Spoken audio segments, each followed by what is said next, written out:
मैं गायिका कंचन काजल बौद्ध आप सभी लोगों के बीच में एक प्यारा सा मिशन गीत। आइए कहना है कि हमारे परम पूज्य बोधि सत्व BR अम्बेडकर बाबा साहब जी को हम ही नहीं बल्कि पूरा देश विदेश जान रहा है और उन्हें मानता है, उनके मार्ग पर चलता है, उनके विचार पे चलता है और ये देश भी उनके संविधान से चलता है। कहना है क्या साहब कि देखता सवेर में ना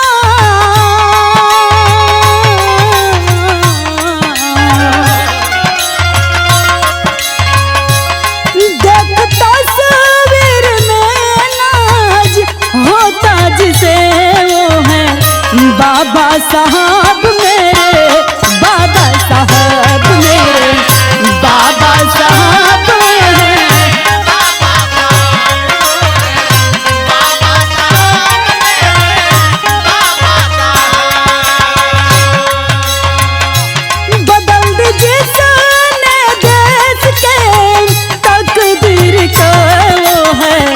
बाबा साहब मेरे, बाबा साहब मेरे, बाबा साहब मेरे, बाबा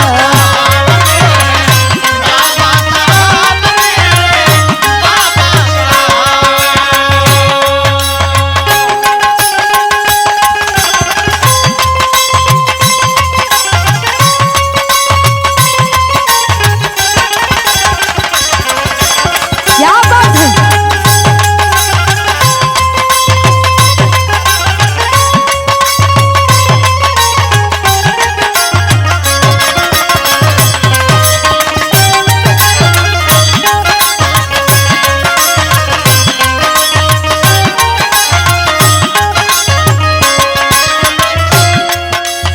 अंतरा की लाइन से कहना है क्या, वोट देने का अधिकार दिलाया हमें, जिल्लत की जिंदगी से निकाला हमें।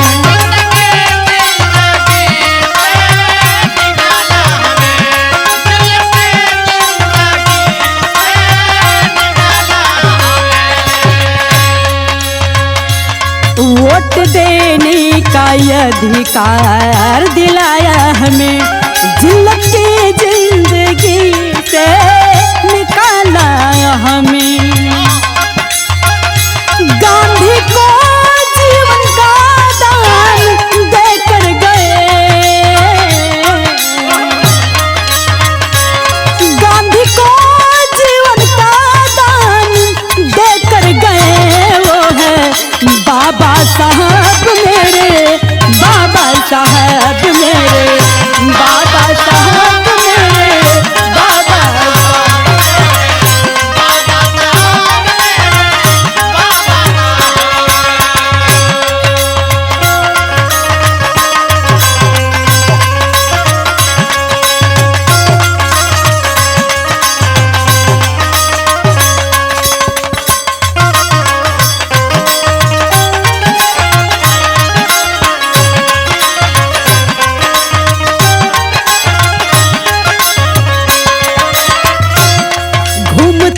थे देवी दानव इधर उधर, बाबा के आगे गायब हुए जाने किधर, बाबा के आगे गायब हुए जाने किधर।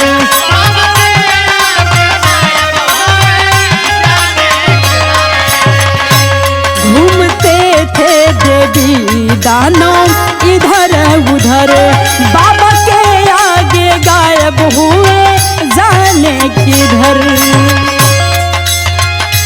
झूठ पाखंड से वो सचेत कर गए, झूठ पाखंड से वो सचेत कर गए वो है बाबा साहब मेरे, बाबा साहब मेरे, बाबा साहब मेरे,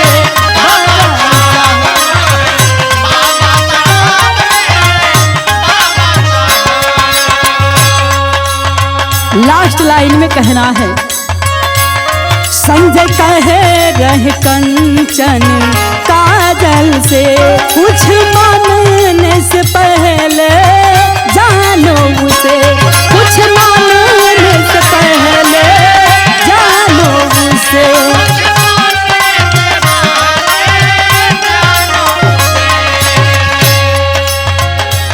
संजय कहे रह कंचन काजल से, कुछ मानने से पहले जानो उसे। शिक्षा का हथियार हमें देकर गए,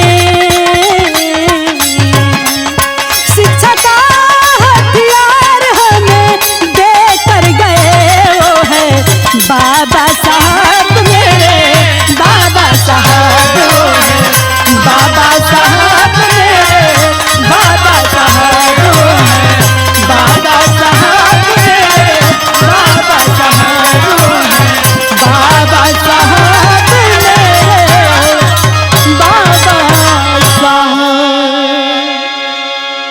सादर जय भीम।